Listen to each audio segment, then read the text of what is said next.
Hi friends, నేనైతే ఒక ప్లేస్కి తీసుకుపోతున్నా. మా ఊళ్ళోనైతే పురాతనవి చాలా బాగున్నాయి అన్నమాట. నేనైతే పనిపోయే సైడు ఇట్లా గుట్ట మీద ఒకటి ఉంటుంది.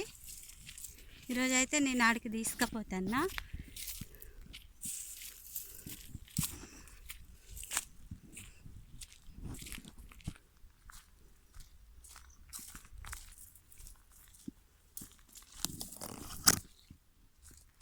ఇదైతే చుట్టూ గుట్టల మధ్యలో ఉంటుంది.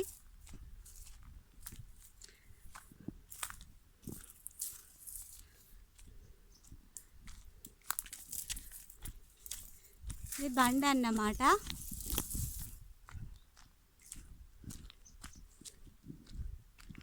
ఇప్పుడైతే దీనిపైనకి అయితే ఎక్కాలి.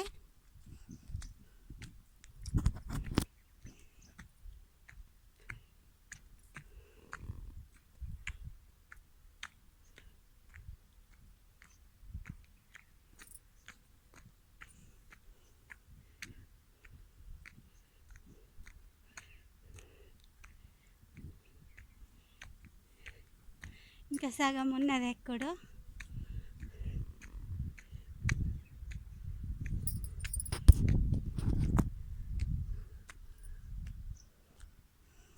మా ఊళ్ళో ఇలాంటివి చాలా ఉన్నాయి.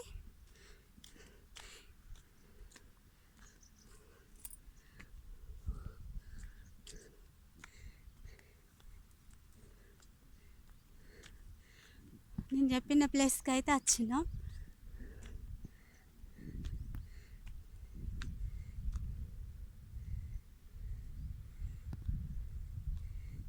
ఇదైతే దొనబండ అంటారు. ఇంత కాలం కాకపోయినా కానీ ఇంట్లోనైతే వాటర్ అయితే ఇనికిపోవు, మన బుడుగు లెక్క అన్నమాట. ఇలా మొత్తం కనిపిస్తుంది చూడు, అది మొత్తం దామెర. మా అమ్మ వాళ్ళ గిన్న వెనకట కట్టెలకు గిన్న అత్తే గుట్టలకు, అప్పుడు కట్టెలే అమ్ముకొని బతికేది కదా. అప్పుడు వచ్చి ఇట్లా వాటర్ గిన్నె తెల్లగా ఉండేదన్నమాట. ఇట్లా అటు ఇటు అనుకొని ధూప అయితే తాగిపోయేదట. ఇట్లాంటిది ఇంకో కడసుతు ఉన్నది, దాన్ని పెద్దోన బండ అంటారు. ఇదైతే చిందోన బండ అంటారు. జంతువులు ఇక్కడ నివసించేటివి అన్నీ ఇట్లా అడవిలా గుడ్డేలుగులు గిన్నె ఉంటాయి కదా, ఈ బండకాడికి వచ్చి ఇట్లా వాటర్ తాగిపోతాయి అన్నమాట.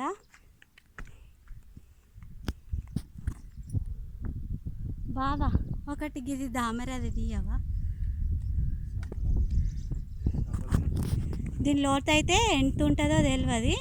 ఇది సేమ్ మన వెనకటిది కాబట్టి ఇలా దిగే సాహసం ఎవరు చేయలే.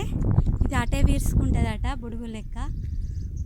మా ఆయన అయితే దామర చెట్టు తిత్తాడు. ఇది వాటర్లు వేసుకుంటే మొత్తం ఇండ్లు ఎట్లా అయిందో కుండీలు వేసుకుంటే సేమ్ అట్లనే అవుతుంది.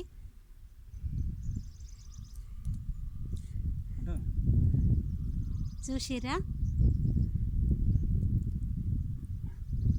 ఇంకా ఇలాంటివి చాలా ఉన్నాయి మా ఊళ్ళో పురాతనంవి. ఎందుకంటే పల్లెటూరు కదా, గుట్టల మధ్యలో ఉంటుంది కాబట్టి ఊరు. ఎందుకంటే ఇక్కడ ఇంకా గుట్ట మీదనైతే వేరే కాడ ఒక ఊరు నివసించేది, ఆడ రోకలు రోలు అవన్నీ ఉన్నాయి. నేనైతే ఒకసారి ఆడికి తీసుకుపోతా. ఇవైతే దామెర పూలు. నేనైతే కొన్నని తెంపుకున్నా. సరే లేట్ అవుతుంది ఫ్రెండ్స్. ఇదైతే చుట్టూ అడవి. నేనైతే గుట్టెక్కి ఇవాళ వచ్చిన. ఇది పనికోయేదానికి కొంచెం చాలా కొద్దిగంత దూరంలో ఉన్నది. మీకు చూపెడతానని చెప్పేసి నేనైతే వచ్చిన. Thank you. మరిన్ని వీడియోలకు నా ఛానల్ని సబ్స్క్రైబ్ చేసుకోండి ప్లీజ్.